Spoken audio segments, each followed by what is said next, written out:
So good morning, Marianne. You're here today after we met only 4 weeks ago, right? Yes. And you have a very interesting story because you came to me with Achilles tendon problem. Yes, I had a bone spur in my Achilles tendon and I suffered for over a year. Over a year. How painful was it? Very painful.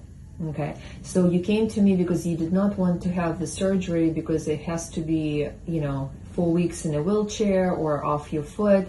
And it's a large incision, general anesthesia, surgery, Yes. which comes with its risks.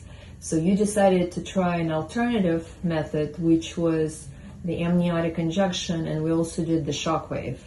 Yes. And it was your left Achilles tendon, which now it's amazing. You can even hardly see that there was a big bulge in there. And it really worked. Right. So how much better are you 4 weeks after that procedure? I say 100%. Oh. But the ultrasound only said 90. Well, I think that I know that that acute pain, that severe sharp pain is gone, right? But like if you look at the ultrasound, there's still just a little bit of swelling.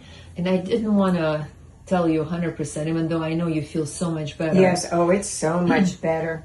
I don't have the pain like I did. And So you would recommend it for your friends and family? yes, I would. As long as you listen to what the doctor tells you and stay off of it as much as you can and let it heal on its own, it works. Right. So like I told you, it's 50-50. I do my 50%, the other 50% is Yes. you. All right. Well, thank you so much.